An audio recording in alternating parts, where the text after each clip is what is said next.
Darle un abrazo a Lenín Hurtado, querido amigo, profesor universitario, amigo desde las aulas universitarias y profesor de Derecho. ¿Cómo es, Lenín? Esto de digital, no es Derecho Digital. Informático, de Derecho Informático. Te saludamos desde aquí, desde I99. Y no puedo dejarte de preguntar, haré una sola pregunta, querido amigo, respecto a lo que pasó en la asamblea la semana pasada. Siempre que hay problemas digitales, siempre que hay problemas que tienen que ver con IPs, con hackeo, etcétera, no pasa más, no hay nada más. Me da la impresión que en la fiscalía y en la misma policía no hay suficientes elementos, número uno, técnicos, o sea, preparados para poder llevar adelante investigaciones y conclusiones al respecto. O dos, también la gente no entiende que hay delitos que se cometen o se perpetran cuando hacen cosas como hackear un teléfono o lo otro es gravísimo, un IP que hubiera podido cambiar una votación. Entonces, Lenín, la ley está fallando, ¿están fallando la preparación en fiscalía y en jueces o qué está fallando? Buenos días, tú dominas el tema y eres profesor de Derecho de esto, ten la amabilidad. Eduardo, buenos días a Buenos los días. integrantes del panel. Muchísimas gracias por este espacio. Siempre es un gusto Lo mismo, estar en el querido amigo. 99, aunque sea mediante esta vía. Sí. Sí, yo creo que, falta la voluntad de impulsar los procesos, porque ley existe y la policía judicial, hasta donde yo conozco en criminalística, tiene un equipo de profesionales muy bien formados en informática forense, de suerte que según lo que he escuchado, se ha identificado la dirección IP desde donde se accedió a las 4 curules de los asambleístas en el marco de la votación para determinar la muerte cruzada o no, según habían solicitado. Y también entiendo que la Fiscalía está impulsando la investigación. Ojalá que sea con la suficiente fuerza para identificar plenamente que es posible a los responsables de esa manipulación de esas 4 curules y sancionarlos tal como lo establece la ley. El Código Orgánico Integral Penal establece sanciones para el acceso no autorizado a sistemas o servicios informáticos y en consecuencia, sí, habiendo la ley, habiendo los peritos informáticos suficientes, tanto en la función, tanto en la policía judicial como los peritos acreditados del Consejo de la Judicatura pueden dar luces suficientes para el esclarecimiento absoluto de esta infracción, que sin duda alguna, por la alarma que provoca, imagínense que estamos hablando de la posibilidad o no de destituir al presidente de la República, por lo tanto, estamos hablando de temas mayores, de la alarma que provoca y por lo tanto requiere, demanda una reacción adecuada de las autoridades pertinentes, con las herramientas que sí se poseen. Abogado Hurtado, Verónica Vendetta le saluda. Pero ¿dónde está la vulnerabilidad del sistema? ¿En las credenciales? ¿En el sistema mismo informático? A pesar de que la compañía que maneja esto, Enidex, dice que su programa prácticamente es inviolable, que es casi nulo que se haya registrado por ahí. ¿Dónde estaría realmente la flaqueza? ¿Es por el lado informático o por el otro lado? Es lo que la duda, Bueno, es lo que nos genera la duda a todos. bien, y cuando hablamos de un sistema de gestión de seguridad de la información, hablamos de el aseguramiento de la confidencialidad, la integridad, la disponibilidad del sistema, de la información que maneja el sistema. Entonces, cuando hablamos de confidencialidad, hablamos de las credenciales que se le dan a los usuarios, hablamos de eh, nombres de usuarios, claves de acceso y la orientación suficiente para las personas que ingresan al sistema, en este caso los asambleístas, manejen sus credenciales con la suficiente prolijidad de suerte de no afectar la seguridad del sistema.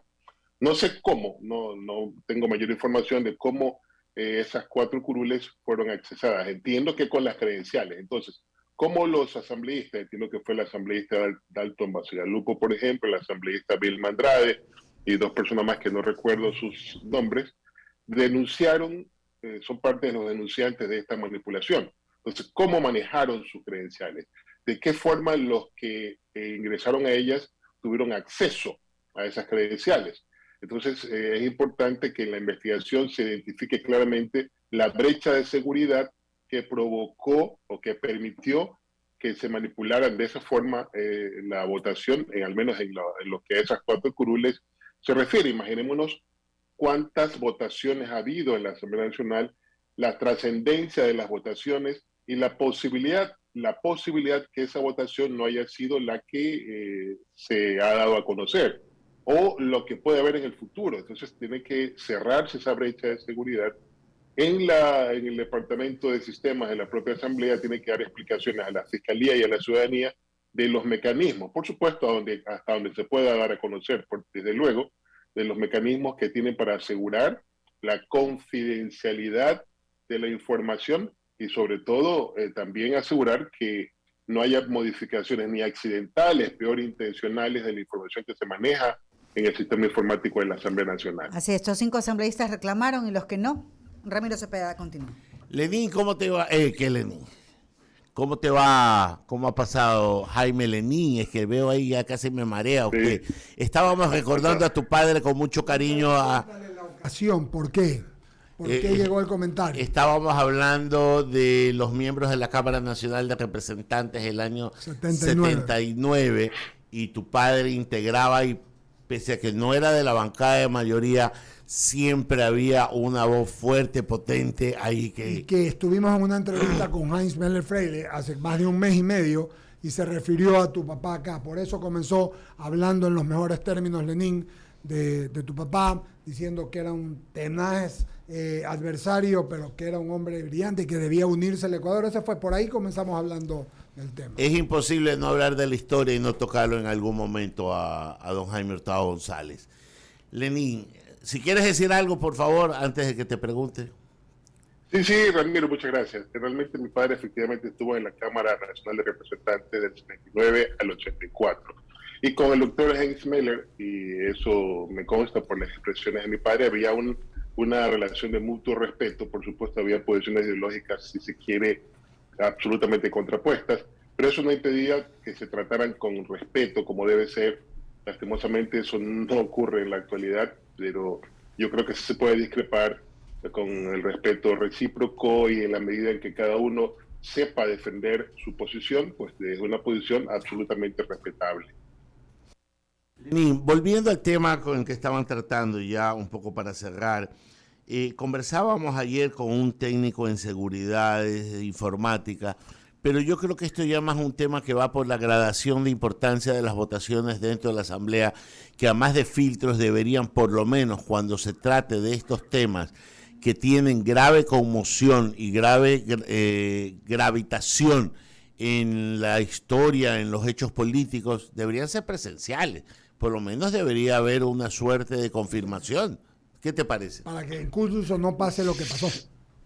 Sí, claro, pero recuerden que los sistemas de votación son automatizados, ¿no? Entonces, lo que ocurrió la semana anterior es que ese sistema manejado de forma remota desde los domicilios de los asambleístas, pero siempre habrá la posibilidad, que no hay las medidas de seguridad suficientes, de manipular el sistema, incluso en las reuniones presenciales, porque obviamente a lo mejor los asambleístas están más cerca para levantar su voz de protesta si detectan una alteración, pero es probable que en el almacenamiento de la información se modifique, porque los asambleístas votan, se van y después hay modificaciones, por ejemplo, que den la posibilidad, si hay necesidad, pongo un ejemplo, una mayoría calificada, y luego aparece que determinados asambleístas han modificado o cambiado de su posición en una reconsideración. Esto puede ser un ejemplo extremo, desde luego, pero existe esa posibilidad si es que no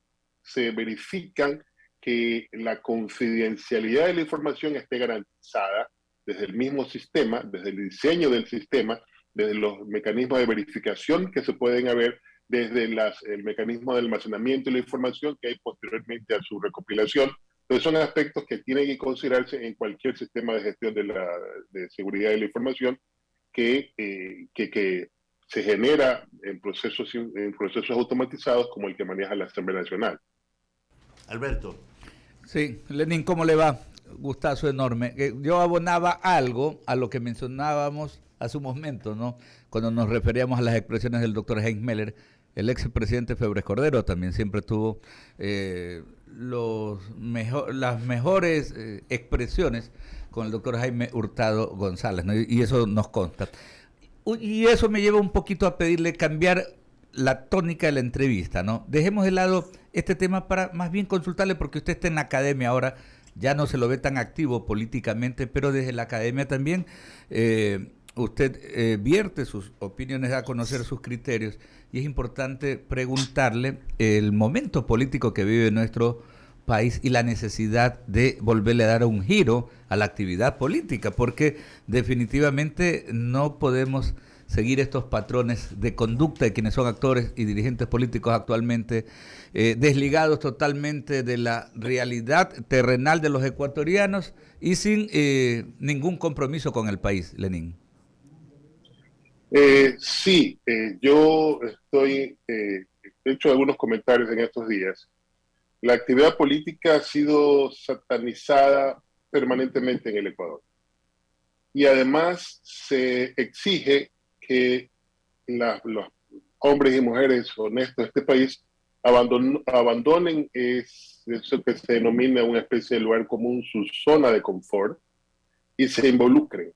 Pero si decimos que la actividad política es tan mala como se afirma, ¿cómo es que personas honestas, cómo es que personas preparadas van a abandonar esa zona de confort para involucrarse en una actividad que se califica de sucia? Entonces yo creo que es importante hacer una diferenciación de la actividad política como tal, que es el interés por los problemas que aquejan a la comunidad y sus posibles soluciones, de diferenciarla de aquella actividad que los aventureros adoptan para resolver un problema estrictamente personal.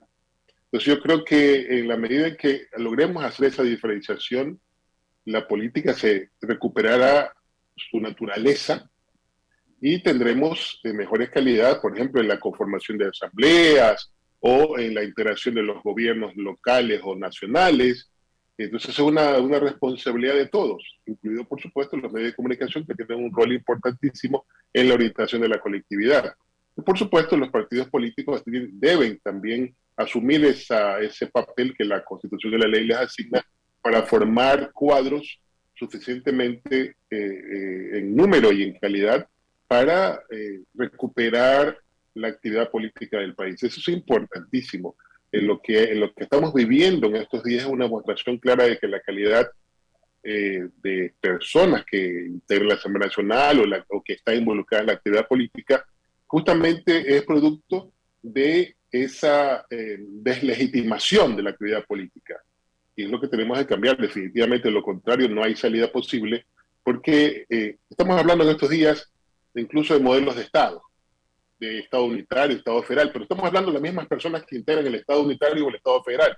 Entonces, ¿qué cambio vamos a lograr alcanzar? Pues ninguno, porque las personas serán las mismas, solamente con diferentes modelos de gobierno o de Estado. Político, bajo ningún concepto, pues era la intencionalidad satanizar aquello, ¿no? La actividad política, el servicio público siempre va a ser vital en todas las sociedades. Lenín, gracias por atendernos. Te mandamos un abrazo, gusto de saludarte. Verónica Landeta con una información.